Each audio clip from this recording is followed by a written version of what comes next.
Bonjour, nous sommes en 2018 dans une série de 3 vidéos concernant un essai de discernement catholique à propos de Maria Valtorta, de sa vie, de son œuvre et surtout de ses révélations privées. Que peut-on dire, je dirais, à la lumière des critères qui permettent de discerner? Je rappelle globalement quels sont les critères habituels que l'Église regarde. D'abord, et ça a été vu à la précédente vidéo, s'il existe des choses qui seraient enseignées contre la foi catholique.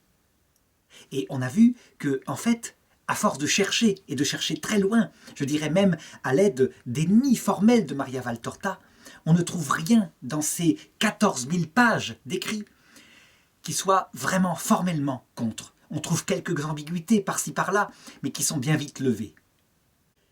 La deuxième chose qu'on doit regarder, ce sont les fruits spirituels. Et ce qui m'amène à faire ces vidéos, c'est le nombre croissant de fidèles qui sont tout à fait dans la ligne de la fidélité à l'Église catholique. Ça veut dire qu'ils ne sont pas pris par le courant qui s'en est coupé à droite ou à gauche, du côté soit intégriste, soit progressiste, mais véritablement dans les fruits de ce que les papes nous ont appris sur Vatican II, dans la juste lecture du terme, à savoir Paul VI, Jean-Paul II, Benoît XVI, le pape François.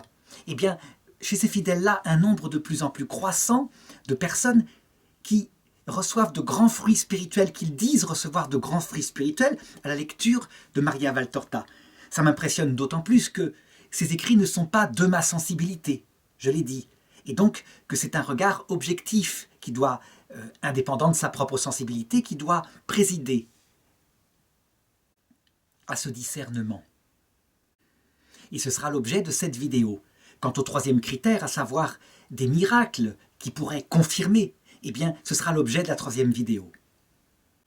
En ce qui concerne les fruits spirituels, je voudrais commencer cette vidéo en soulevant un argument qui m'a été très utile par les dominicains d'Avrilé, qui sont des dominicains non pleinement en communion avec l'Église catholique, mais qui ont fait l'effort, avec l'aide de l'instrument de saint Thomas d'Aquin, de lire les œuvres de Maria Valtorta pour y chercher ce qui n'irait pas. Ils ont trouvé quelques points théologiques, et ça a été très utile dans la précédente vidéo. On a vu que ça pouvait facilement être retourné. Mais du point de vue des fruits spirituels, si jamais on trouvait dans les œuvres de Maria Valtorta un Jésus malsain, un Jésus qui ne se comporterait pas bien, qui aurait par exemple de l'humour gras, un peu comme un durillon de café, de comptoir, si on peut dire, eh bien, on serait effectivement gêné. Et, je dirais, le père de cette communauté, le père abbé, a trouvé, dans un des passages, quelque chose qui lui paraît être de l'humour déplacé. Et je voudrais lire ce qu'il considère comme de l'humour déplacé, afin que chacun puisse en juger. Alors voilà ce qu'écrit ce père, il dit ceci. « Peu importe, car de toutes les manières, le texte de Maria Valtorta est condamnable, car il est impossible que notre Seigneur Jésus-Christ ait pu prononcer des paroles aussi malsonnantes que celles qu'on trouve dans son livre. » Je voudrais maintenant vous donner l'extrait dont je parle, c'est au tome 3, donc de l'Évangile selon qu'il m'a été révélé, page 199 au paragraphe 60, page 353 de l'édition française, et qui rapporte une plaisanterie que Jésus fait. Alors, la scène, voilà ce qui se passe en gros. Simon-Pierre est allé vers la Vierge Marie afin d'obtenir d'elle qu'un enfant qui est là soit aidé, soit adopté, parce qu'il est particulièrement abandonné. Et Jésus appelle Simon-Pierre. « Simon, fils de Jonas, viens ici. » Pierre sursaute et monte très vite l'escalier. « Que me veux-tu, maître ?»« Viens ici, usurpateur et corrupteur. » Simon, surpris, répond « Moi, Seigneur, pourquoi ? Qu'ai-je fait ?» Jésus lui répond « Tu as corrompu ma mère, c'est pour cela que tu voulais être seul. Qu'est-ce que je dois te faire ?» Mais Jésus aussitôt sourit et Pierre se rassure. « Oh, dit-il, tu m'as réellement fait peur, mais maintenant tu ris. » Voilà la scène que dans tous ces milliers de pages, ce père a trouvé qui serait dissonante et indigne de Jésus. Je l'ai livré tel quel afin qu'on se rende compte de la difficulté qu'il y a dans le discernement des fruits spirituels. Pour moi, je dirais, je n'ai rien trouvé de dissonant là-dedans. J'ai trouvé qu'il y avait même un smiley, comme les jeunes aiment bien. Ça veut dire que la scène est rapportée avec le petit sourire, le sourire, je dirais, lumineux qui l'accompagne. À savoir, c'est de l'humour. Et ça me rappelle un petit peu les scènes qu'on voit avec les apparitions de Jésus au Père Lamy. Le Père Lamy était un brave homme de prêtre au XXe siècle qui avait sans arrêt des apparitions de Jésus avec Marie. Et à un moment donné, il faisait son jardin, c'était un petit curé de campagne. Et puis, il dit à Marie, « Mais tiens donc ton fils, tu vois bien qu'il joue avec mes outils. » Est-ce que c'est dissonant? Je dirais que, comme disait saint Philippe Néri, un saint triste est sans doute un triste saint. Et on a, en fait, un conflit de sensibilité qui apparaît là. Un petit peu comme on le voit d'ailleurs dans le film qui s'appelle Le nom de la rose, qui raconte une scène où des moines très austères, je dirais, auraient un grimoire où un philosophe ancien grec montre que le rire est mauvais, qu'il ne peut pas venir de Dieu, tout simplement parce que la dignité, la grandeur de la recherche de la vérité ne peut pas être conforme avec le rire. Donc, ce deuxième critère est subjectif, je crois. Et en tout cas, pour ma part, je n'y vois rien de graveleux, bien au contraire. Alors, pour analyser les fruits spirituels, je dirais que la première chose qu'il faut regarder, c'est la vie de Maria Valtorta. Qui est-elle, cette stigmatisée, cette femme qui, à peu près comme Marthe Robin, comme Anne-Catherine Emmerich, va rester des années dans son lit à souffrir la passion du Christ, et je dirais à donner toutes ces heures, toutes ces minutes au service du Seigneur. Je vais raconter sa vie et je vais le faire aussi à la lumière de ceux qui n'aiment pas Maria Valtorta parce que, justement, on peut analyser comme ça, en vérité, ce qui pourrait paraître un mal et qui parfois peut être retourné comme étant un bien. Et je vais me servir pour cela de l'autobiographie, ça veut dire de la vie qu'elle-même raconte sur ordre de son directeur spirituel alors qu'elle est âgée déjà de plus de 50 ans. Maria Valtorta est donc une Italienne. Elle naît juste avant la fin du XIXe siècle, exactement en 1897. Elle naît dans une famille modeste. Son père est un simple sous-officier de l'armée italienne, tandis que sa mère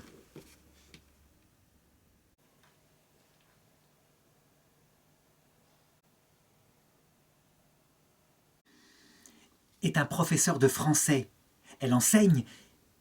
Ce qui va caractériser ses parents et qu'elle décrit, c'est que sa mère semble être extrêmement autoritaire. Je dirais plus que cela. C'est une mère abusive, une mère qui voue une telle affection à sa fille qu'elle veut la garder pour elle et qu'elle va avoir sur sa vie, je dirais, un impact, on pourrait dire actuellement, de domination affective extrêmement grave. Son père, lui, contrebalance cela par beaucoup de tendresse, beaucoup d'affection. On pourrait dire que les rôles sont inversés, ou plutôt ces deux parents, en fonction de leur caractère, tout en faisant au mieux pour l'éduquer, eh bien, le père contrebalance ce qui est excessif chez la mère. Seulement ce père qui est en garnison, qui a de grandes déceptions professionnelles, est souvent absent, si bien que très souvent elle est livrée à cet autoritarisme maternel. On devrait étudier plus souvent, je dirais, ce type de femme qui, comme cela, semble, je dirais, se considèrent sans doute comme tellement maîtresses de leurs enfants que pratiquement ils ne peuvent pas avoir de vie en dehors d'elle. En tout cas, cette mère aura un impact terrible sur Maria Valtorta, d'autant plus que, développant de plus en plus en elle-même, alors que ce n'est pas tellement une famille pieuse, je dirais une écoute du Christ, eh bien elle obéira toujours à cette mère, y compris dans ses abus. Puisque, on va le voir, c'est elle qui brisera plusieurs fois ses amours de jeune fille, la capacité qu'elle avait à fonder elle-même une famille. Fort heureusement pour elle, elle est mise très vite en pension, chez des sœurs, dont l'éducation, c'est le cas à cette époque-là, avant la guerre 14, est extrêmement austère, mais aussi extrêmement pieuse. En regardant l'éducation de cette époque-là, sur toute l'Europe occidentale, on se rend compte que la foi est profondément transmise, mais de manière évidemment austère. Ça veut dire qu'il y a l'impact important de ce qu'on pourrait appeler la théologie janséniste, Ça veut dire une théologie pessimiste qui insiste beaucoup sur le risque de l'enfer et sur la gravité du péché, mais qui insiste beaucoup moins sur l'amour miséricordieux du Christ. Cela aussi, ça va la marquer, mais elle sortira, je dirais, de ce jansénisme grâce à sa découverte plus tard des écrits de Sainte Thérèse de l'Enfant Jésus.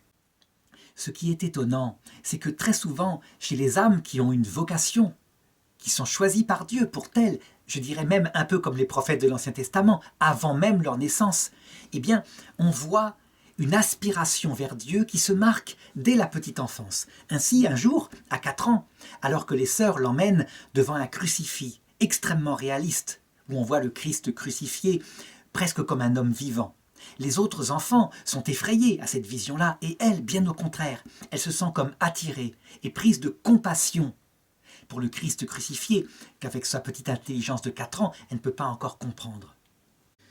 On sait que c'est à cette époque-là que le pape Saint Pie X, pour lutter justement contre les restes du jansénisme, avait développé l'importance de la communion eucharistique, mais aussi de la confirmation, qui devait être reçue très tôt. Et donc à 8 ans, elle reçoit le sacrement de confirmation de la part d'un futur bienheureux, béatifié par Jean-Paul II en 87, le cardinal Andrea Ferrari. Lorsqu'il lui impose les mains, suite à la confirmation, eh bien, elle va dire avoir ressenti de manière intense la présence de Jésus. Elle le ressent, elle reçoit le Paraclet, mais attention, ce n'est encore qu'une enfant.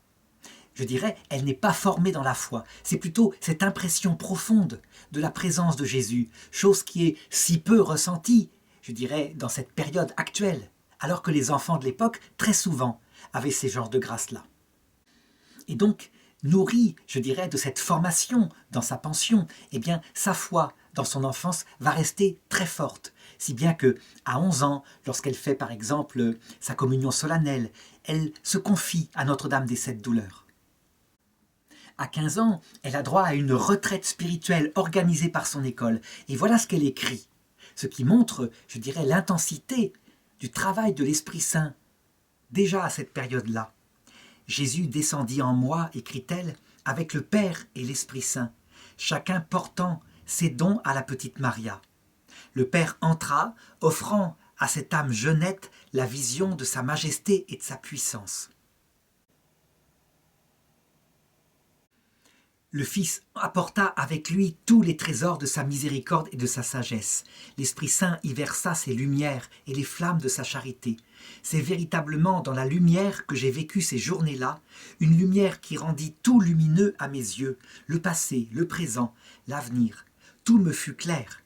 Cette lumière me fit comprendre, au sens le plus profond du mot, ce que devait être ma vie en Dieu, ce que Dieu voulait de moi pour conquérir le royaume de Dieu.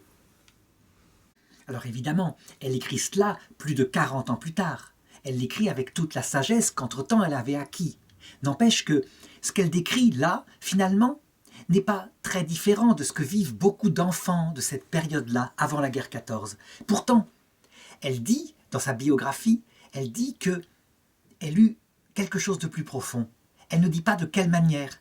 Mais voilà ce qu'elle écrit. Elle dit « Jésus me dit, tu seras l'amour pénitent. Tes modèles seront les créatures qui ont connu la morsure du mal, qui ont mordu la poussière à l'heure du désarroi moral, qui ont souffert pour la créature en perdant de vue le Créateur, mais qui renaissent avec une âme de repentir et d'amour. Elles s'élèvent si haut dans la vie spirituelle qu'elles acquièrent une splendeur en rien inférieure à celle des purs par la grâce de Dieu, car elles ont plus de mérite, leur vie fut plus douloureuse, dure à conquérir, au-delà de toute mesure. Qu'est-ce que ça veut dire? On dirait que là, la vocation lui est apportée, la vocation qu'elle aura, que d'ailleurs elle va développer par la suite, parce que ce que je raconte là, dans la petite enfance, va disparaître dans l'adolescence. Elle va pratiquement perdre le sens de Jésus et de la pratique religieuse. Elle va passer par un moment de jeune fille normale, mondaine, si on peut dire. Mais par contre, dans ce premier âge-là, pendant cette retraite, eh bien, on dirait qu'elle prophétise ce qui sera, je dirais, de fait, la vie de toutes les jeunes filles, les jeunes hommes, après la guerre 14, où tout d'un coup, Le même catéchisme austère ne produira plus de fruits. Et on peut le dire, surtout après mai 68, carrément, la profession de foi sera l'acte d'apostasie. Les jeunes n'iront plus à l'église après. Ils seront forcés d'aller au catéchisme avant et n'iront plus après. On peut dire que dans ce petit verset-là, elle trouve sa vocation. Ces âmes-là, loin d'être perdues, alors qu'elles fonctionnent, je dirais, dans la mondanité, loin du Christ, ont connu les souffrances d'une vie loin de Dieu. Et du coup, lorsqu'elles découvrent Dieu, eh bien, leur amour s'étend avec une force, une ferveur bien plus forte, parce qu'elles ont connu un temps de désert. On prédit presque que ce passage-là est comme la prophétie de la fin du XXe siècle, du début du XXIe siècle, ce temps de désert terrible que l'Église va connaître, mais que elle, à cette époque-là, ne connaît pas. Toujours est-il qu'elle dit que ce jour-là, donc dans la ferveur de cette année-là, elle a compris que sans doute sa vocation serait une vocation d'enfouissement dans la souffrance, une souffrance offerte pour ceux qui ne connaissent pas le Christ. Elle écrit « Le monde devrait constituer mon arène de combat. Je ne savais pas quel allait être le combat, mais je savais clairement qu'il devait se jouer dans le monde et non pas dans le cloître d'un couvent. » Sa vie va changer le 23 février 1913. Elle a 16 ans et, sur la demande expresse de sa mère, elle quitte le collège définitivement et elle rejoint la maison.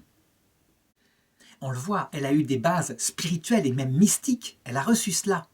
Mais elle va tomber, à ce moment-là, sous la coupe de la spiritualité de sa mère, qui consiste à dire que, en fait, il ne faut pas trop en faire en religion, qu'il faut en faire même le minimum.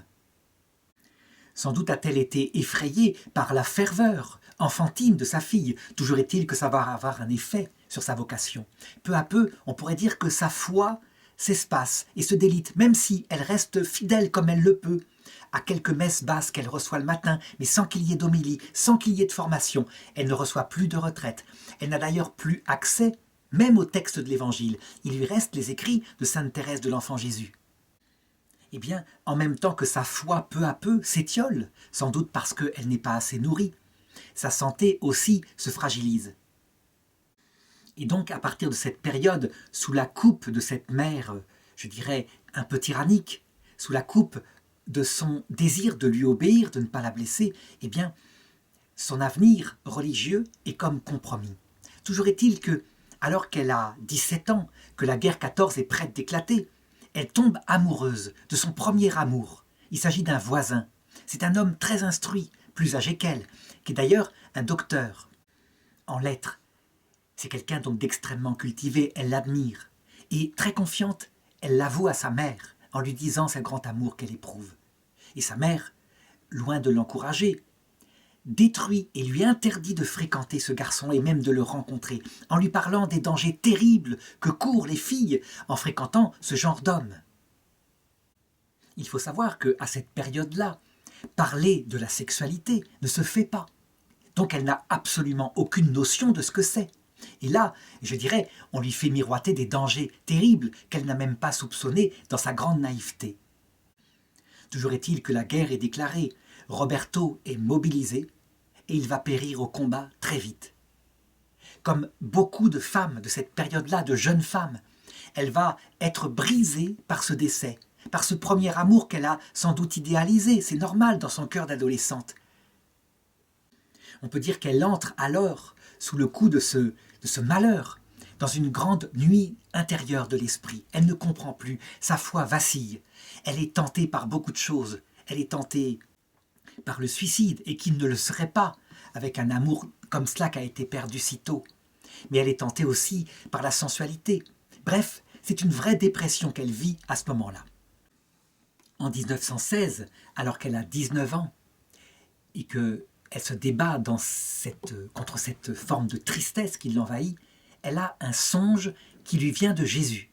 Elle le voit, et plus tard, lorsqu'elle découvrira pour la première fois la photo du Saint-Suaire de Turin, elle le reconnaîtra. Donc, c'est plus seulement une intuition ou des paroles entendues, c'est véritablement des visions physiques qu'elle a, en tout cas dont elle parle à ce moment-là. Et voilà ce qu'elle voit. Satan, sous un aspect d'abord séduisant, tente de la détourner de Jésus et de lui ravir son âme. Jésus lui délivre, au bout du compte, son pardon avec cet avertissement: « Sache qu'il ne suffit pas de ne point commettre le mal, mais qu'il faut encore ne pas désirer l'accomplir. » Il lui demande donc, non seulement, comme elle le fait évidemment, de ne pas faire le mal, elle n'a jamais fait le mal, elle n'a jamais par exemple perdu sa virginité, mais il lui demande de lutter contre les pensées mauvaises qui viennent en elle, et elle se met alors à les combattre davantage. Évidemment, on devine que cette vie à la maison, cette vie d'oisiveté, alors que la guerre se déchaîne, qu'il y a des morts et des blessés qui arrivent de partout, est quelque chose de très malsain pour une jeune fille de cet âge-là. Et heureusement, elle arrive à obtenir de sa mère de s'enrôler comme infirmière. Elle a 17 ans. Pardon, on est en 1917, elle a 20 ans, et donc elle s'engage au service des blessés de guerre. Elle le fait à l'hôpital de Florence où ses parents ont déménagé quelques années auparavant. Là, on peut dire que ce service de la souffrance face à elle va sans doute la sauver de la dépression, la remettre face à la réalité de ces pauvres jeunes si traumatisés par cette guerre. Si bien qu'elle reprend pied, la guerre se termine et à 22 ans, devenue une jeune femme, je dirais sous la dépendance de sa mère, mais tout de même sortie de la dépression, eh bien elle tombe de nouveau amoureuse d'un jeune homme appelé Mario. Sa pratique religieuse a pratiquement disparu, mais c'est lui qui va la ramener progressivement à la pratique religieuse. Amoureux d'elle, profondément désireux de faire sa vie avec elle, il va aller voir sa mère. Le père n'a aucune autorité là-dedans, manifestement dans cette famille, pour lui demander la main de Maria. Eh bien la mère va le chasser. Et lui va insister, il va avoir un long échange par correspondance pour expliquer à cette mère à quel point il l'aimera, il rendra heureuse sa fille. Elle n'aura jamais accès à ses courriers, juste la dernière lettre qu'il lui envoie où il renonce à l'aimer, évidemment. Et ça lui brisera encore une fois le cœur. Voilà ce qu'elle écrira des années plus tard. « J'en ai conçu une peine si grande qu'elle résiste et subsiste même dans la joie de mon don total à Dieu. » Seulement, Mario, qui est un être profondément spirituel, à la différence du premier deuil qu'elle avait fait, eh bien Mario, cette séparation va faire grandir en elle l'amour du Christ. Elle va se tourner de nouveau vers le Christ. Un autre événement marquant va marquer cette période-là. Ça se passe exactement le 17 mars 1920. Ils ont un voisin qui est plus ou moins anarchiste, qui déteste les riches et qui considère que l'armée, c'est n'importe quoi. Alors qu'elle se promène avec sa mère dans la rue, il les attaque. Ils sont habillés, je dirais, dans des costumes de famille qui essayent de soigner son apparence. Il les prend donc pour des riches. Et avec une barre de fer, il va la frapper violemment dans le dos. Et il hurle en même temps « À bas les riches, à bas les militaires !» Évidemment, elle tombe, elle est hospitalisée. Elle va mettre des années à se remettre de ce mal, qui d'ailleurs lui laissera toujours dans le dos une certaine souffrance. Je l'ai dit, tous ces événements, peu à peu, la rapprochent de Dieu. Et donc à 25 ans, pour la première fois, elle arrive à contourner l'autorité, je dirais, dominante de sa mère et à avoir accès au texte de l'Évangile selon saint Luc qu'elle peut lire. Et c'est pour elle un bouleversement total. D'habitude, elle entendait des passages de l'Évangile, mais uniquement à la messe. Là, elle peut lire tout le récit. Et donc le vivre quasiment. On peut dire que privée de la lecture de ce récit complet, eh bien, son imagination se nourrit. Elle rêve, elle suit Jésus dans ses prédications en Galilée. Elle le voit comme ça intérieurement. On voit donc qu'elle a une qualité naturelle d'imagination. Vraiment.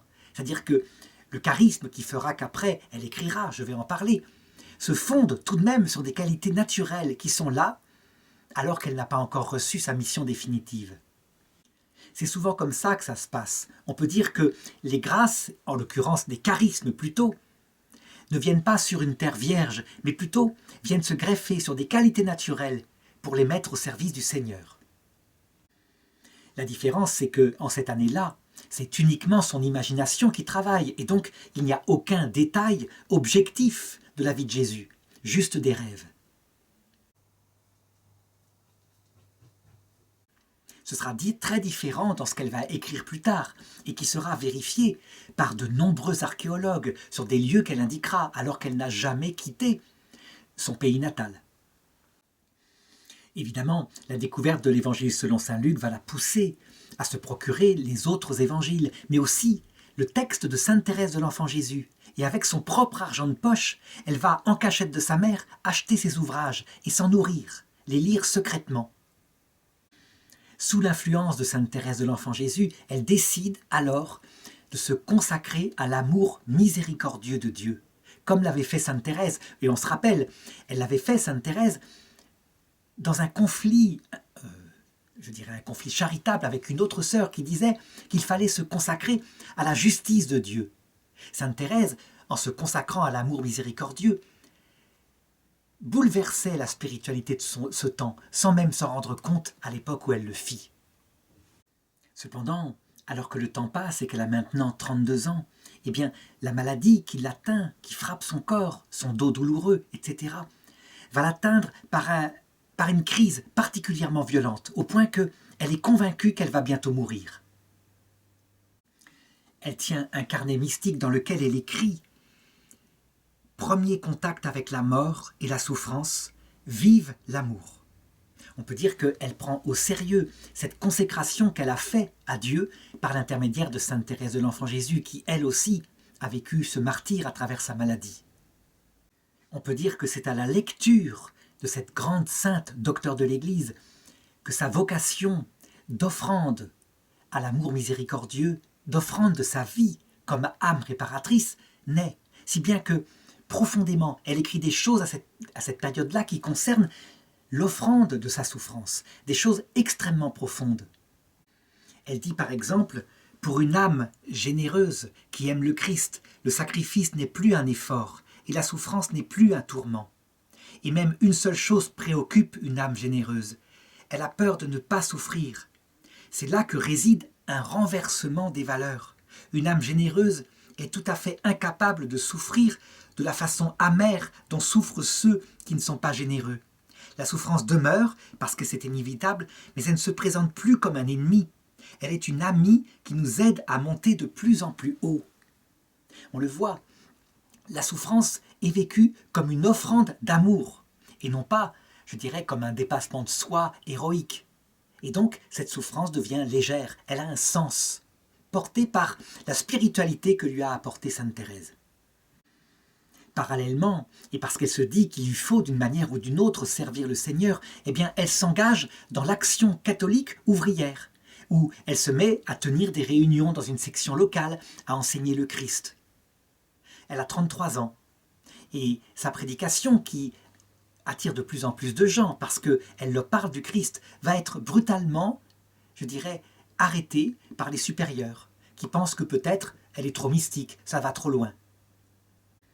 Elle arrête donc d'y aller, et alors qu'elle atteint 33 ans, l'âge du Christ, le jour de la Passion du Christ, elle est atteinte d'une violente douleur à la poitrine, une douleur lancinante qui va jusque dans le bras, qui pourrait ressembler par exemple à ce qu'on appelle un angor, une angine de poitrine. En fait, ce qui ressemblerait extérieurement à une maladie physique est une maladie mystique, ou plutôt une souffrance mystique.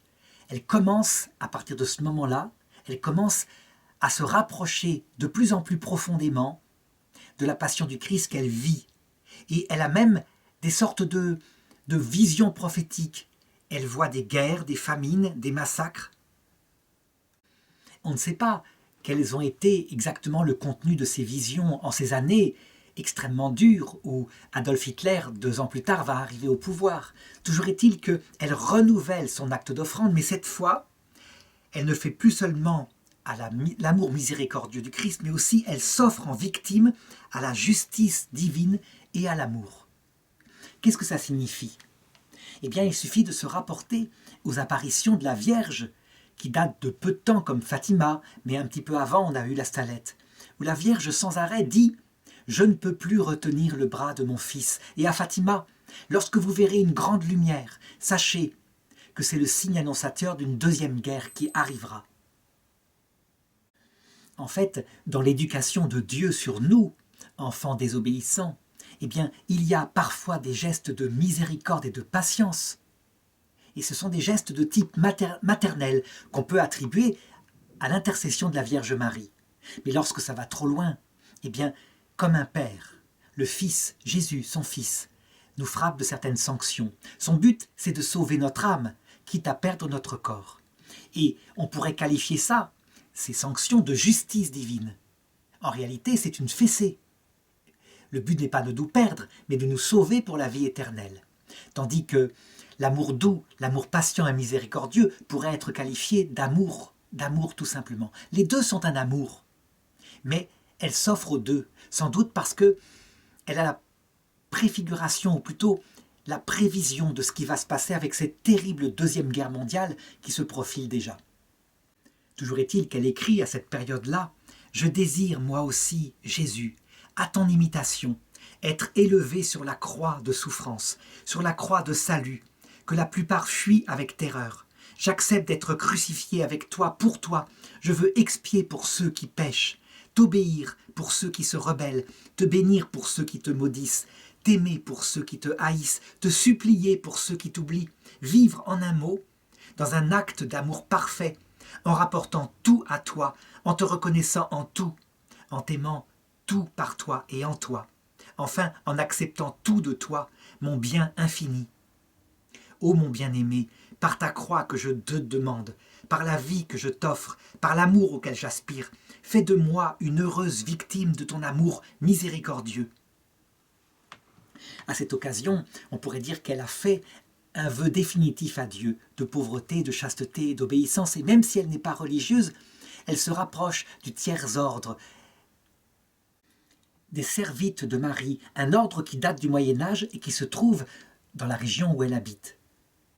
À cette occasion, elle prend même un nom secret de religion. Elle s'appelle Maria de la Croix. En 1932, alors qu'elle a 35 ans, elle donne une conférence, encore une fois, sur le Christ. Elle est prise de violentes douleurs au cœur. Elle rentre chez elle et, comme d'habitude, elle prépare pour ses parents la nourriture. Elle s'est fait leur servante. Elle est dans une nuit totale de l'esprit. Elle fait tout ce qu'elle peut. Elle se traîne malgré la maladie et sa mère qui ne la voit pas, bien sûr. Le 25 décembre, elle entend pour la dernière fois la messe. Et ensuite, elle tombe malade, elle s'alite et elle ne se lèvera plus de son lit. Nous sommes le 4 janvier 1933. Quand ça lui arrive, elle arrive encore un petit peu à se lever sous la pression de sa mère qui l'émoustille. Mais ça ne durera pas longtemps. Jusqu'à sa mort, 27 ans plus tard, elle restera ainsi clouée au lit. Elle entre à partir de ce moment-là dans ce que j'appelle une vocation d'âme offerte. Ça veut dire que tout ce qu'elle vit, elle, une jeune femme, eh bien, elle l'offre pour le salut des pauvres pécheurs. Sa vie ne compte plus pour elle-même.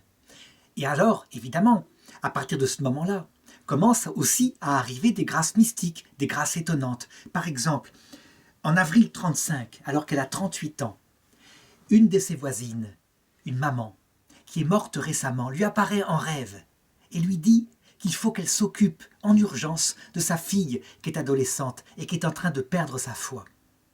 Aussitôt dit, aussitôt fait. Le lendemain, elle convainc sa mère qu'il faut l'embaucher à la maison. Et c'est ce qui va se passer.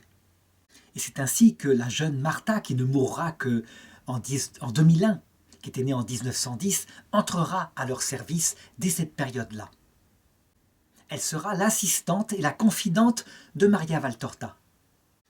Parallèlement, on pourrait dire qu'à la maison, elle a un bourreau domestique dans la personne de sa maman, qui, avec son caractère dominant, ne cesse de la brimer.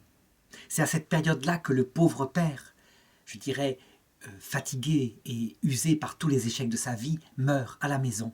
Elle est tellement malade qu'on ne peut même pas la transporter auprès du corps de son père, tandis que sa mère, sans doute toute à la douleur de cette perte, la gifle violemment, tant elle estime qu'elle a été indifférente à ce grand malheur. Elle est restée dans son lit. Et elle, eh bien, elle continue d'offrir toutes ces brimades, toutes ces souffrances. Elle les offre en disant que chacune de ces offrandes, c'est le rachat d'une âme du purgatoire. Je dois ici m'arrêter un instant sur cette question de la vocation des âmes réparatrices, vocation extrêmement rare, vocation qu'il ne faut pas demander, me semble-t-il, tant, quelquefois, quand on est pris au sérieux, eh bien, c'est bouleversant. Toujours est-il que elle l'a fait et le Seigneur l'a pris au sérieux. Il l'a cloué sur la croix. Mais la question, c'est comment est-il possible qu'une personne ainsi alitée puisse prendre sur elle les souffrances d'autres personnes? En fait, ce phénomène est lié à ce qu'on appelle la communion des saints. Ça veut dire que dans ce purgatoire de la terre, où finalement nous sommes dans un état presque pire, plus douloureux que les purgatoires qui sont de l'autre côté, parce que nous n'avons aucune preuve que tout cela est vrai. Nous sommes quelquefois dans la nuit obscure, et le Seigneur laisse la nuit obscure faire avec le seul critère, la demande qu'il nous implore d'avoir la foi, d'avoir confiance. Tandis que les âmes de l'autre purgatoire, dans l'autre monde, ont bien constaté qu'elles avaient survécu à la mort. Elles ont rencontré le Christ, elles sont amoureuses du Christ. Eh bien, quand quelqu'un de la terre offre ces souffrances terribles pour elles, ces souffrances leur sont manifestées. Et dans le désert où elles sont, dans le purgatoire, elles sont comme bouleversées par une visite d'amour de quelqu'un qui souffre plus qu'elles, si bien que ça leur fait gagner un temps fou dans l'accession à l'humilité, à la reconnaissance qu'elles ne méritent rien, mais que seul le Seigneur peut leur ouvrir la vie éternelle. Donc leur âme devient beaucoup plus rapidement pauvre, à la lumière de cette grande pauvreté d'âmes victimes comme celle-là.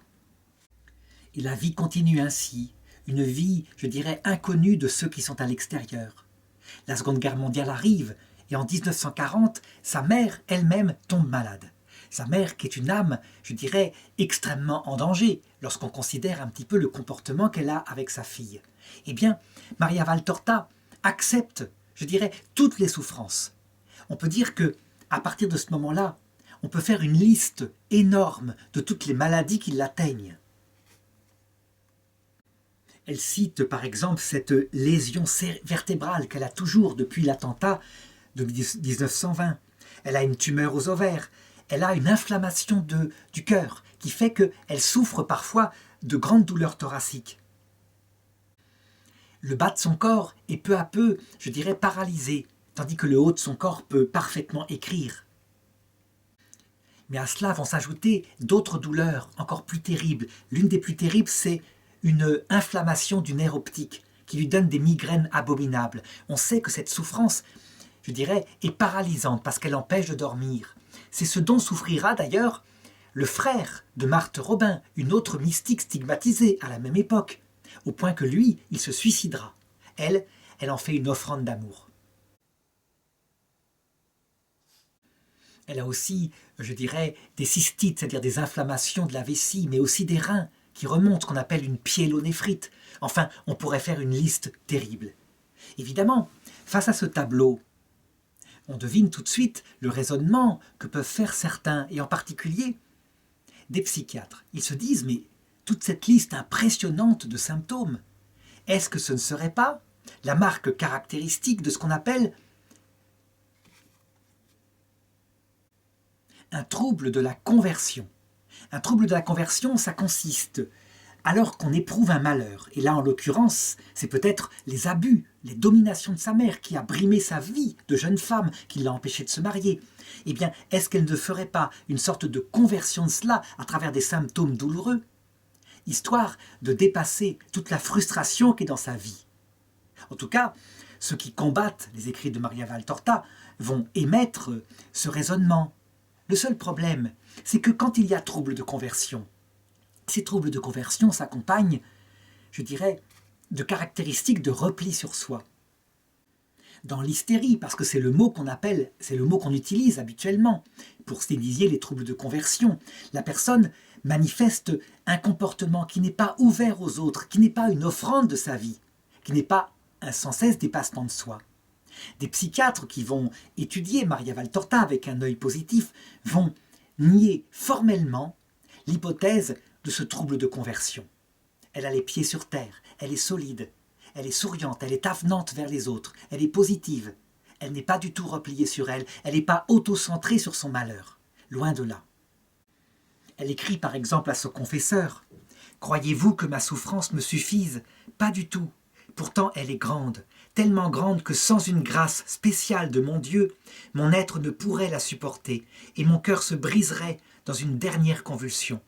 Mais elle ne me suffit pas, et même si Dieu voulait l'augmenter, elle ne me suffira jamais, oui jamais, jamais je n'en serai rassasié, car les souffrances de mon Sauveur ont été infinies, et je désire que les miennes soient aussi infinies.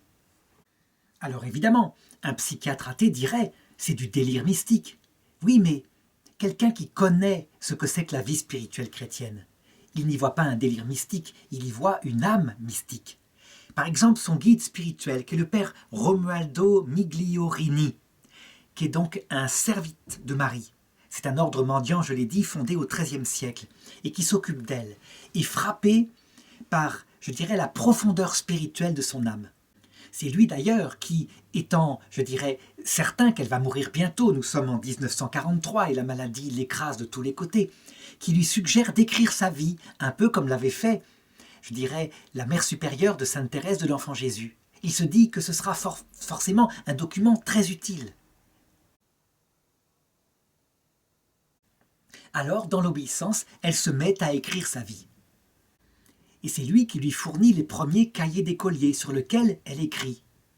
Elle prend l'habitude d'écrire, et c'est à partir de ce moment où son écriture est lancée que, je dirais, comme pris par cette nouvelle vocation, eh bien, le Seigneur va lui apparaître et va se mettre à lui raconter sa propre vie. Seulement, ce ne sont pas des apparitions comme ça, comme le Père Lamy dont je parlais tout à l'heure. Elle est présente à la vie de Jésus, elle assiste à la vie de Jésus, elle la voit de ses yeux de chair, elle la voit avec des détails.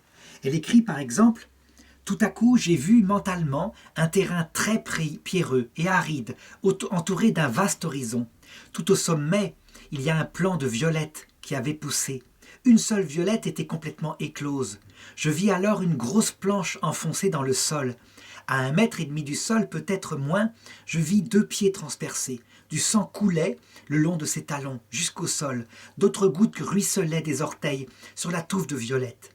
C'était donc vers cela que se tournait la violette, unique touffe de verdure en cette terre aride, vers ce sang qui la nourrissait. » Ce passage que je viens de lire est typique de ce que Maria Valtorta va faire par la suite. Ça veut dire que elle marque tous les détails.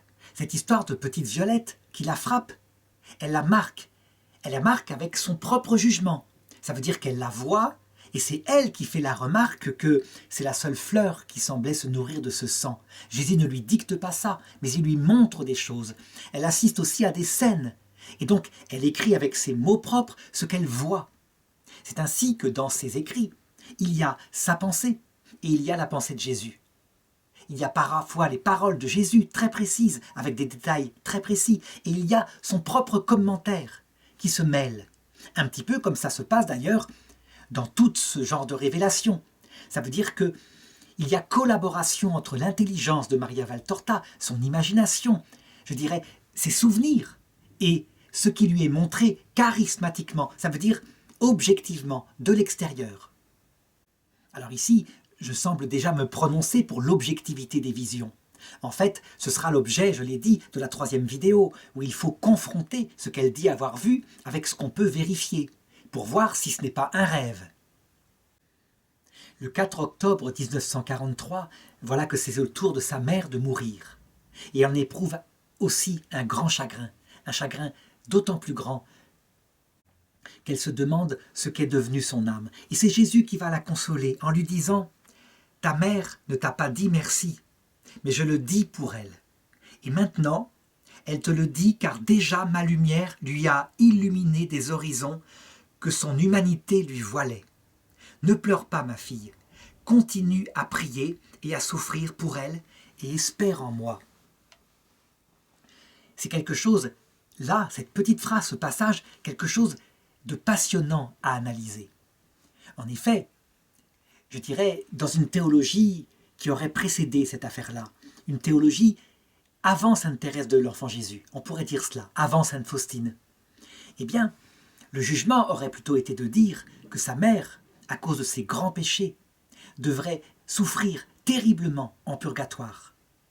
et qu'éventuellement même, elle risquait, étant morte peut-être, en état de péché mortel, ayant torturé sa fille toute sa vie, ne lui ayant rien dit au niveau reconnaissance, ayant abusé de son pouvoir affectif, eh bien, peut-être qu'elle mériterait l'enfer.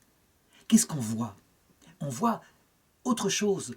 On voit un Jésus miséricordieux, un Jésus qui s'est fait l'avocat de sa mère, qui lui a apporté la lumière et qui excuse son comportement en disant son humanité lui voilait les mystères. Ça veut dire qu'il tient en compte ce qui se passe en elle, sans doute quelque chose, des faiblesses psychiques qui la conduisaient à avoir ce comportement. C'est véritablement ce qu'on attend de Jésus. Ça veut dire cette justice dont on parle, loin d'être une justice distributive.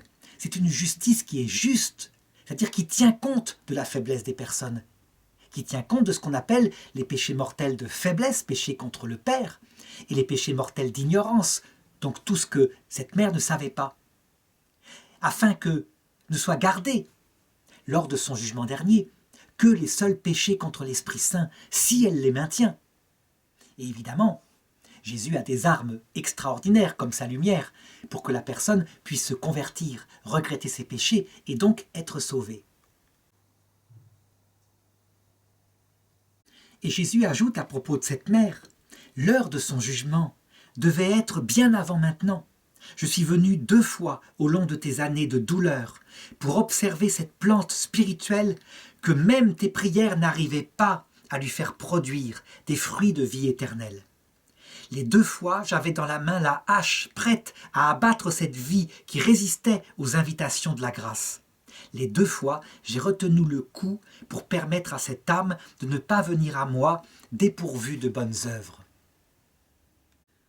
Quel extraordinaire changement et quelle unanimité aussi dans ces années 30.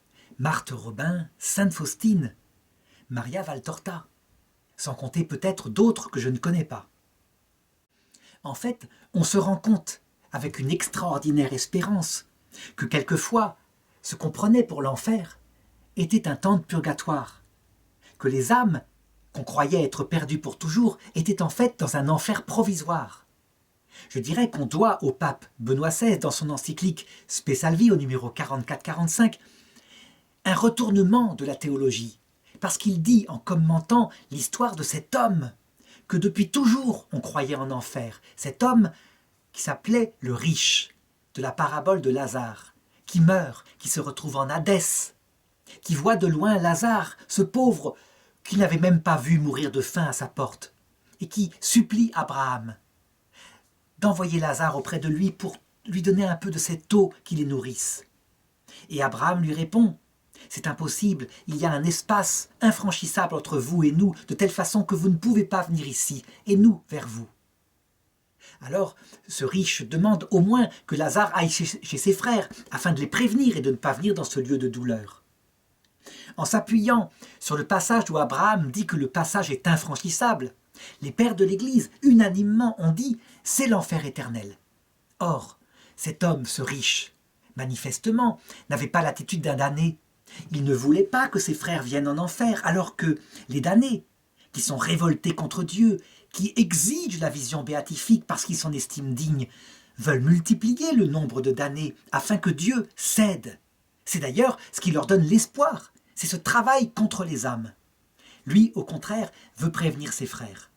Eh bien, les pères de l'Église interprétaient ça en disant « c'est parce qu'il sait très bien que plus on est de fous en enfer, plus on se torture mutuellement, donc en fait c'est par égoïsme ». Ça ne collait pas. Il faudra que Benoît XVI dise que probablement ce texte-là parle et décrit le purgatoire. Donc quel bouleversement! On passe d'un Dieu de stricte justice qui, tant qu'on est sur terre, jusqu'à l'arrêt du cœur, propose une miséricorde à ceux qui voudront bien croire, et après se transforme en un bourreau intransigeant. Alors que là, on voit un Dieu qui ne change pas, qui est juste dans tous les cas, et qui, à l'heure de la mort, ajoute Marthe Robin, dans le passage, permet par ses lumières une conversion. De telle façon que, après la mort, après le passage, un homme qui n'aurait pas la grâce, là, c'est qu'il n'a pas voulu se convertir librement, c'est le péché contre l'Esprit Saint. Alors tout prend sens, tous les dogmes de l'Église prennent sens par cet événement, Quel changement de la théologie, quelle cohérence avec ce que Jésus nous apprend de lui. Alors évidemment, par contre, c'est quelque chose qui n'est pas conforme à la pensée de saint Thomas d'Aquin, qui lui pense que la mort, il ne s'y passe rien, c'est un instant. D'où, je dirais, le trouble de certaines personnes particulièrement fidèles à la pensée de saint Thomas d'Aquin, qui jusqu'ici n'avaient jamais été, je dirais, trouvés en errance. Donc certains troubles par rapport à des mystiques comme Maria Valtorta. À partir du moment où sa mère est morte, Maria Valtorta va entrer, tout en gardant sa vocation de victime immolée, dans un charisme rare, un charisme assez unique même. Ça veut dire qu'elle va se mettre à écrire. Elle va se mettre à écrire tout ce qu'elle voit. Elle l'écrit par elle-même. Elle ne va pas faire, par exemple, comme la bienheureuse Anne-Catherine Emmerich, qui dicte à un homme qui est venu l'aider, qui s'appelle Clemens Brentano, un écrivain célèbre romantique de la période du XIXe siècle, qui d'ailleurs, parce qu'il y a trop de détails, des choses qui le gênent, eh bien, il mettra sa propre conception, sa propre spiritualité, si bien que les écrits issus de Anne-Catherine Emmerich, les papes reconnaîtront qu'il est impossible de savoir ce qu'elle a vu exactement parce qu'il y a eu la médiation de cet écrivain, sans compter la famille de cet écrivain plus tard. Et puis d'autres mains qui, je dirais, modifieront, en voulant apporter du plus beau, modifieront les détails. Pourtant, je dirais Maria Valtorta, qui à un moment donné, après, je dirais vers la fin de sa vie, a accès aux écrits d'Anne-Catherine Emmerich, dira que manifestement, il y a eu des choses qui viennent de Dieu. Maria Valtorta, en ce qui la concerne, elle écrit directement, et elle écrit tout, je l'ai dit. Elle met quand même son commentaire, ça n'empêche pas, mais elle essaye d'être fidèle, descriptive à ce qu'elle voit, dans le moindre détail. Elle va remplir 122 petits cahiers d'écoliers, ça veut dire 15 000 pages manuscrites.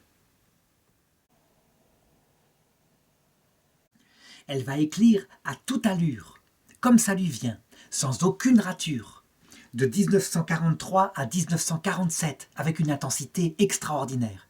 Puis, un petit ralentissement, mais tout de même, elle écrit jusqu'en 1953. Elle ne quitte donc jamais son lit. Elle a, je dirais, sa servante qu'elle a sauvée, Martha, qui l'aide, qui parfois prend aussi sous sa dictée. Elle n'a comme seul document qu'une Bible, cette fois elle a pu se procurer aussi l'Ancien Testament, et le catéchisme de Saint Pie et les œuvres de Sainte Thérèse de l'Enfant Jésus. Son père spirituel, donc le père Romualdo, se fait véritablement le chantre de cette mystique dont il s'occupe. Il essaye de faire connaître son œuvre, il le fait parfois excessivement. Et son œuvre se répand un petit peu dans la région et commence à être admirée de certains, mais aussi à obtenir l'opposition d'autres personnes. Et les choses se mettent à se savoir. Il y a donc une mystique stigmatisée qui se trouve là-bas. Et ça remonte jusqu'au Vatican. L'œuvre est publiée, et évidemment des autorités du Vatican commencent à la regarder. Le pape Pie XII lui-même est tenu au courant. Il reçoit la visite du père Romualdo Migliorini, le confesseur de Maria Valtorta, qui lui en parle. On ne sait pas ce qu'ils se sont dit, mais ce qui est sûr, c'est que l'œuvre est publiée. Le père Berti, en 1948, affirme sous serment, donc il y engage, je dirais, sa propre crédibilité et même son salut. Il affirme sous serment avoir reçu de Pie XII, en conclusion de l'audience du 26 février 1948, un encouragement à publier l'œuvre de Maria Valtorta, dont il avait personnellement pris connaissance en ces termes. Publiez l'œuvre, telle qu'elle, qui lira comprendra. À la sortie de l'audience, je dirais, 3 témoins qui ont assisté à l'entrevue feront noter cet avis oral du pape, si bien que monseigneur Édouard Gagnon considère qu'il s'agit d'un imprimatur, une autorisation officielle d'imprimer, même si elle est orale de la part du pape Pie XII. Toujours est-il que aucune interdiction ne pourra aboutir du vivant du pape Pie XII. On voit bien qu'il y a une protection qui s'exerce. En 1958, le pape Pie XII meurt. Et là, les choses vont changer, mais aussi dans le comportement de Maria Valtorta. Sans doute a-t-elle été avertie par le Seigneur que son œuvre subirait une sorte de mise à mort, une mise à mort provisoire, peut-être pour mieux revivre. Toujours est-il qu'à partir de ce moment-là, d'après les témoins qui l'entourent, elle fait une nouvelle offrande d'elle-même à Jésus, elle cesse d'écrire et elle entre dans une sorte de repli sur elle-même, de repli intérieur. Et alors évidemment, comme toujours, je l'ai dit, dans ces affaires-là, ceux qui sont ennemis de Maria Valtorta vont dire « Mais non, voyez, elle se replie sur elle-même dans une maladie mentale. » Alors que d'autres interpréteront en disant « C'est le sommet de son offrande finale. » Parce que, je dirais, son œuvre, effectivement, va être mise à l'index par l'équipe, je dirais, qui à cette époque-là met beaucoup de choses à l'index, l'équipe du futur cardinal Ottaviani. Et alors vont se mettre à se déchaîner, on pourrait dire, le bal des choses contradictoires, des équipes qui agissent en douce, etc. Sans doute parce que le pape Jean XXIII, lui, eh bien, il laisse faire. C'est pas son problème, lui, ces affaires de Vatican. Son problème, c'est la pastorale dans l'Église. Trouver une manière de répandre l'Évangile avec un langage adapté à notre monde actuel. Eh bien, les équipes du Saint-Office, on pourrait dire qu'elles en profitent. Et elles mettent à l'index, justement, toutes sortes de personnes dont je parlais. La première à avoir été mise à l'index, c'est la future Sainte Faustine, toujours par cette équipe-là. Mais les livres de Maria Valtorta vont être déclarés avoir été interdits 10 ans avant. Voilà ce que dit l'Osservatore Romano le 6 janvier 1960. Il dit ceci.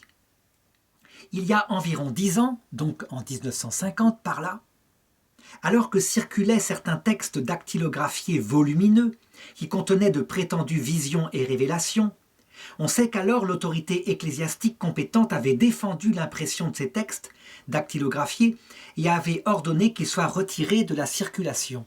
Ça veut dire qu'une assertion est faite comme quoi les écrits de Maria Valtorta auraient été interdits dès 1950. On cherche dans les documents du Vatican, on cherche dans les publications officielles, parce qu'un tel acte, évidemment, est toujours rendu public, on ne trouve rien. Toujours est-il que là, pour le motif suivant, un motif canonique, ça veut dire que l'imprimatur n'a effectivement pas été donné par écrit. Eh bien, les œuvres de Maria Valtorta sont mises à l'index en 1959. L'index, c'est quoi? C'est une liste de livres que les fidèles sont invités à ne pas lire parce que ces livres sont douteux, pour le moins. Quelquefois, ils sont franchement hérétiques, ça arrive, mais à ce moment-là, c'est toujours justifié par un document. Là, il n'y a aucune justification, et ce sera bien plus tard qu'on apprendra que le prétexte juridique qui a été trouvé, c'est ce défaut d'imprimatur. Qu'est-ce qui s'était passé, je dirais, au niveau du Saint-Office? Eh bien, à force de regarder les documents de l'époque, on peut dire que c'était les prémices du futur Concile Vatican II. Ça veut dire qu'une équipe extrêmement sincère, je pense, on peut le dire, au service du Seigneur, eh bien, essayer de toute la force possible de défendre les données de la révélation et particulièrement la pensée du docteur angélique de saint Thomas d'Aquin, qu'elle estimait indépassable. Le problème, c'est qu'à cette époque-là, un peu partout, se multipliaient des saints qui avaient une nouvelle approche, en particulier de l'eschatologie, dont faisait partie le Padre Pio. Si bien qu'on vit cette équipe se mettre à agir parce que ce n'était pas possible, vu l'ouverture d'esprit à cette pensée du pape Pie XII, eh bien, ils se mirent à agir quelquefois en utilisant des méthodes douteuses. Par exemple, on constate qu'un certain monseigneur Giovanni Pepe fut démis de ses fonctions en août 1952 par le pape Pie XII parce que, sans aucune signature du pape, il avait décidé de mettre à l'index, donc dans l'interdiction de lire, des ouvrages qui défendaient Padre Pio, le futur saint Padre Pio. Évidemment, au Vatican, on ne va pas dire qu'il a été sanctionné, on dit plutôt que, je dirais dans l'Osservatore Romano, ces livres qui ont été mis à l'index ne doivent pas être comme ça condamnés, il faut prendre plus de temps, etc. Tandis que ce Giuseppe Pepe est donc démis de ses fonctions. À la mort de Pie XII, je l'ai dit, eh bien plus rien ne protège, je dirais, cette spiritualité qui est naissante dans l'Église, si bien que beaucoup d'ouvrages seront mis à l'index. Padre Pio lui-même, qui vivra jusqu'en 1968, sera extrêmement persécuté. Certains soupçonneront qu'il a une maîtresse. Et il paraîtrait que des micros même auraient été posés dans son confessionnal pour vérifier qu'il n'était pas en train de faire autre chose que ce qu'il devait. En effet, dans cette équipe-là, certains étaient persuadés que ces stigmates étaient simplement une tromperie, qu'il se les procurait, qu'il se les faisait lui-même. Maria Valtorta, quant à elle, ne se défend pas. Elle apprend que ses écrits ont été mis à l'index, elle laisse faire. Et elle offre sa vie, simplement. Elle termine sa vie comme cela. Dans un silence, elle arrête d'écrire. Elle s'éteint le 12 octobre 1961 à 10h35. Selon les directives de Jésus, sa publication devait être posthume, mais elle l'a été, un peu avant. En guise de testament spirituel, Maria Valtorta laisse comme souvenir la phrase suivante. « J'ai fini de souffrir, mais je continuerai d'aimer. »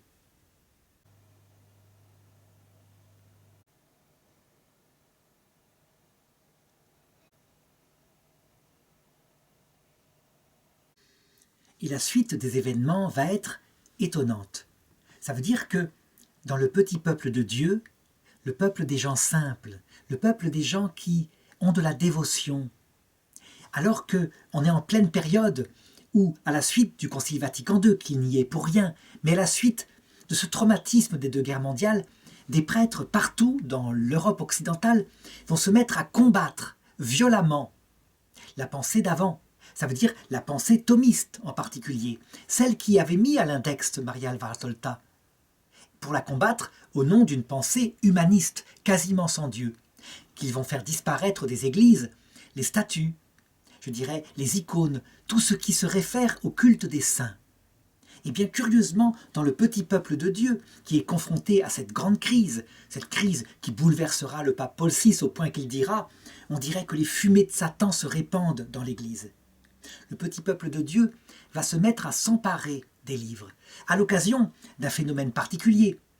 À un moment donné, l'index, suite au Concile Vatican II, est réformé. Ça veut dire qu'il disparaît comme tel, et donc tous les livres sortent de l'index, on peut donc les publier. Une maison d'édition va se créer pour publier les œuvres de Maria Valtorta. C'est un nombre incroyable de volumes, plus de 12 volumes, où tout est raconté, tout est mis en ordre. Tout est, reproduit tel que c'était fait. Des traductions vont commencer à être faites dans diverses langues, partout dans le monde.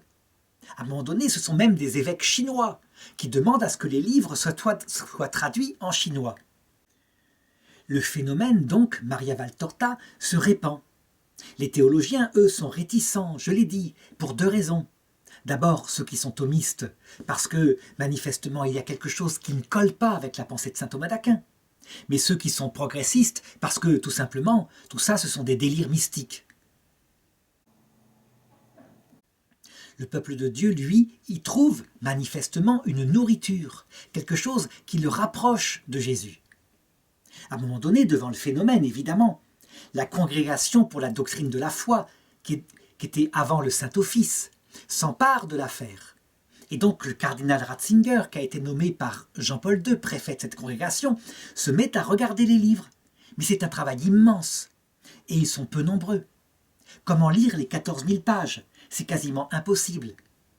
Donc, il regarde ici et là, on lui signale des passages où manifestement, Maria Valtorta s'exprime par elle-même. Et donc, lui, il décide, parce qu'il n'a pas pu aller au fond des choses, de ne pas condamner, de ne pas non plus encourager, mais de dire que pour le moment, le caractère surnaturel n'est pas démontré. Et que donc, il faut prendre ces livres comme étant la méditation profonde d'une âme pieuse par rapport à la vie de Jésus. Que dire de plus, en effet? On ne peut pas demander au Vatican, de tout passer au crible. Et je dirais que le travail, en particulier des dominicains d'Avrier, est précieux pour ça, parce qu'ils jouent un peu le rôle d'avocat du diable. Ça veut dire que s'il y a une hérésie, en tout cas concernant la doctrine d'avant Vatican II, pour eux qui ont, qui sont un petit peu en dehors de l'Église, qui ont refusé Vatican II, ils la trouveront, ils la manifesteront. D'où la première vidéo où je prends leurs arguments assez au sérieux pour voir si ce sont des arguments valables.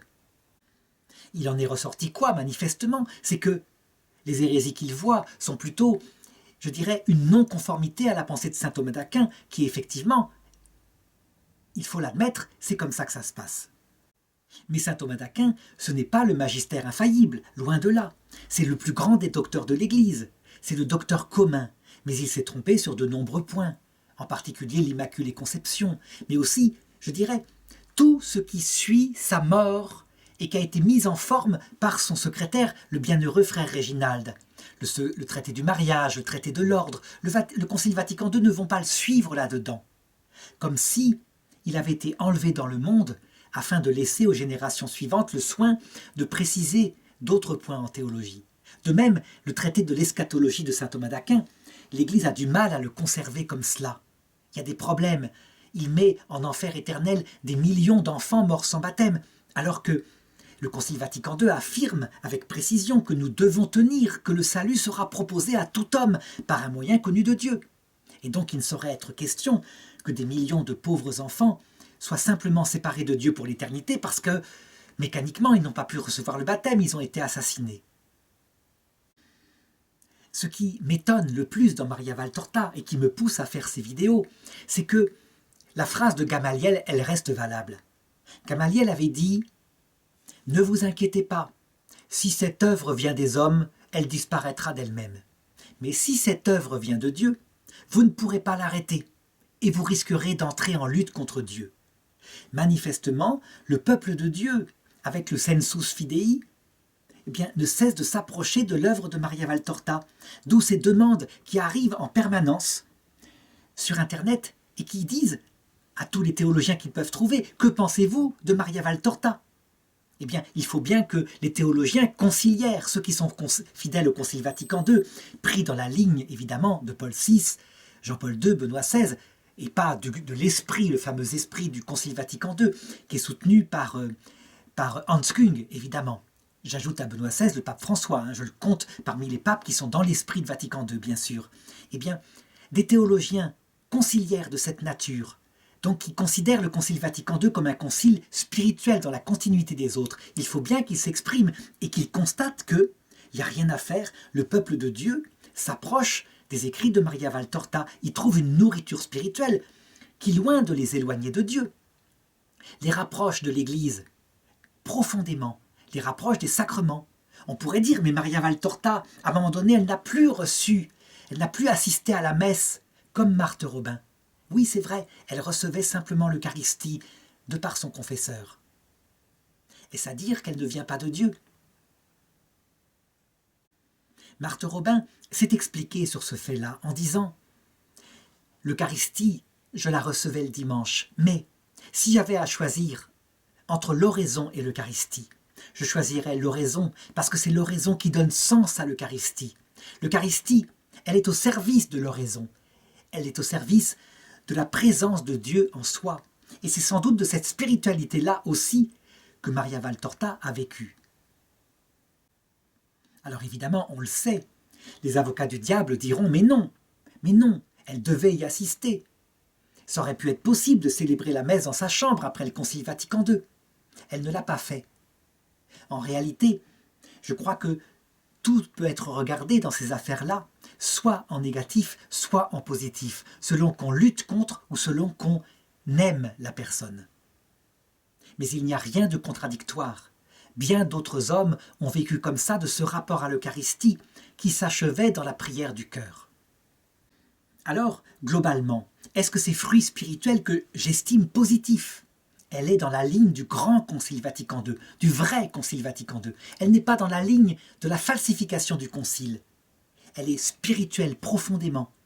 Elle adore Jésus dans sa miséricorde, comme ce grand courant qui est apparu au XXe siècle dans les années 30. Est-ce que ça prouve définitivement qu'elle est de Dieu? Je dirais non. Les deux critères que j'ai indiqués, donc pas d'erreur théologique, ou quelques ambiguïtés mais qui sont vite résolues. Deuxièmement, une vie spirituelle qui ressemble à celle de nombreuses mystiques du même genre, comme Marie d'Agreda, Anne-Catherine Emmerich, etc. Ça, c'est positif. Troisièmement, des fruits spirituels dans le peuple de Dieu. Eh bien, tout ça est bon signe, mais ça ne prouve pas définitivement. Il faudrait que l'enquête canonique a été démarrée sur Maria Valtorta et qui fait d'elle déjà une servante de Dieu. Mais elle n'est pas béatifiée parce que l'enquête a été arrêtée. Il y a trop de travail, sans doute. Eh bien, toujours est-il que tout cela est bon signe, mais que pour prouver définitivement que ça vient de Dieu, il faut un troisième critère. Et ce troisième critère, c'est lui que je verrai dans la prochaine vidéo.